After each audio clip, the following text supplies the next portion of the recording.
Welcome back to The Grind. In this video, we're going to quickly review the details of the newest update and then talk about Auto Battle, which has now been released to everybody in the game and has been updated for the better since the last initial release.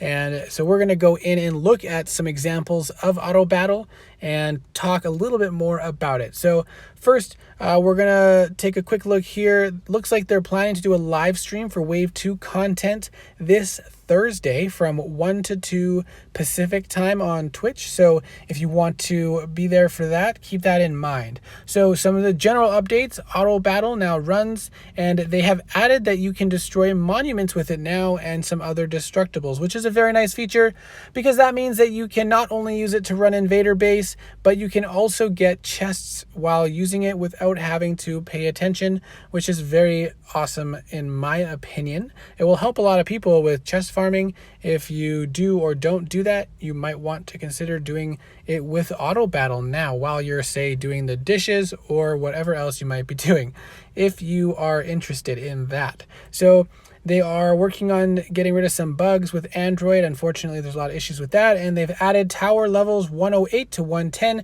with this next fortification event. Some bugs: there was some crashing that they fixed when breeding. Sometimes the same dragon appeared on both sides, which they also fixed. They're having some issues with spells going outside of their zones, but now that has fixed as well.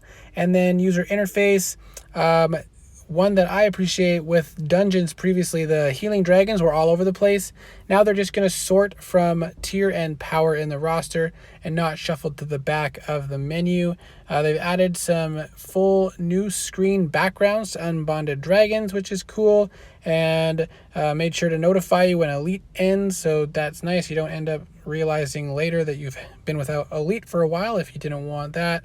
And then a couple other things with chat and deleting bookmarks, but not a major influence on most players' games. So let's go take a look at the Auto Battle update. So now Auto Battle has been released to everyone in game and is a little bit updated from the initial release.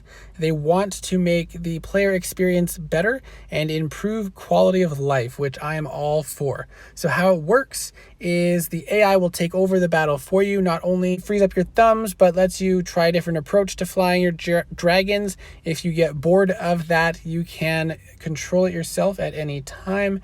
There's just an example of how Auto Battle, the button looks and stuff. It will attack monuments and some of the ships as well if there are not any towers nearby. So if there's a tower, it will obviously prioritize that first. Now, how will this help? They say that it will reduce the amount of effort that you spend on grinding the easy bases and lets you focus on other essential level features like base building, breeding new dragons. But really the time that you spend fighting these bases, you're going to still have to spend while it's auto battling, and maybe it'll even take longer while auto battling, but at least you can do the auto battles without as much focus on the game, and you can do it while doing other things that you might not otherwise be able to do both of. So then they says, wait, is this going to make my flying skills obsolete? No, most definitely not, because you will not really be able to attack very strong bases relative to your dragon. In fact, I think even some dragons at your tier that are brand new out of the box, even if you can defeat an invader base with it, you might not survive with the auto battle feature. And some of the dragons that I can very easily beat just with tapping 1 or 2 spells on the flight, those dragons will still die with auto battle because they don't use spells like heals, which can be very important. But hopefully they're working on adding that into the feature in the future as well. So let's take a look at some examples. So we're just going to use the Atlas Invader base. You can see you have to select the auto flight feature on, and then if you tap on the screen anywhere, it will turn it off and you have to turn it back on as well. Unfortunately, it does not use any spells, so you would have to use those if needed.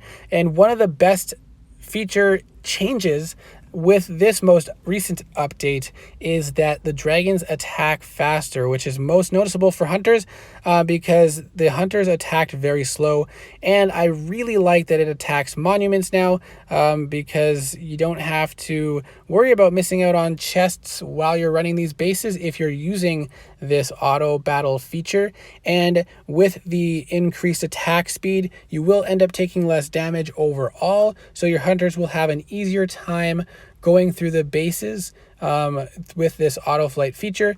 If you need and you're semi watching the screen, you can just touch the spell to heal. It will not cancel auto flight, which is very nice, and you can see it will attack some of the boats and stuff as well. So let's take a look at another dragon now. So with the auto battle feature, if it was enabled initially from the end of the last flight, it will automatically be enabled with the next flight, which is convenient as well. So you don't always have to select it.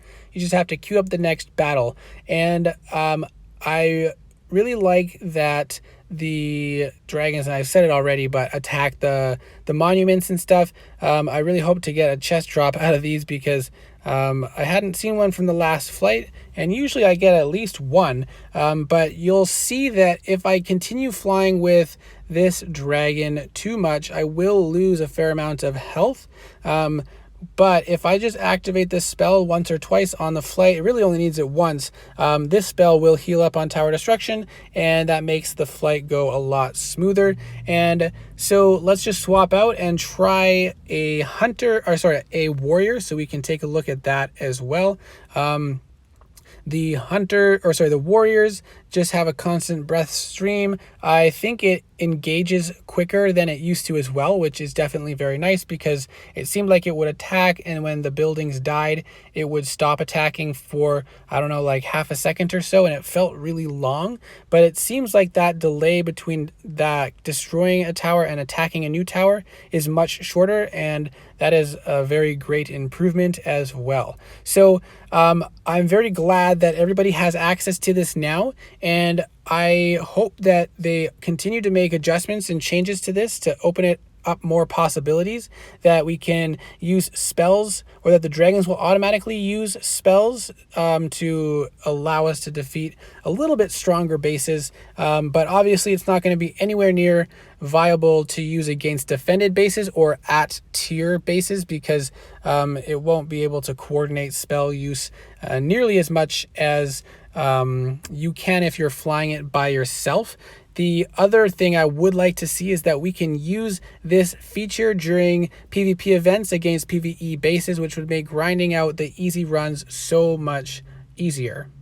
Another feature that I really like that probably primarily applies to sorcerers, oops, I just deactivated it, but could be used in some situations with other dragons, is that you can just let the AI do the basic attacks and you just focus on spells, because if you only click on the spell and then casting the spell, you don't have to worry about canceling the auto flight feature, and that could make going through some bases a little bit easier. You don't have to worry about coordinating swipes and then pausing to use spells and then go back to swipe, which can take a lot of effort and coordination. You can just let the swipe attacks go on their own while you manage the spells, which is kind of a nice feature primarily for sorcerers, but other dragons might benefit from that as well if you're not attacking bases that are too strong. So I hope this video was helpful and interesting. I hope you're all enjoying the auto battle feature. Let me know what you think in the comments below, and I will see you in the next video.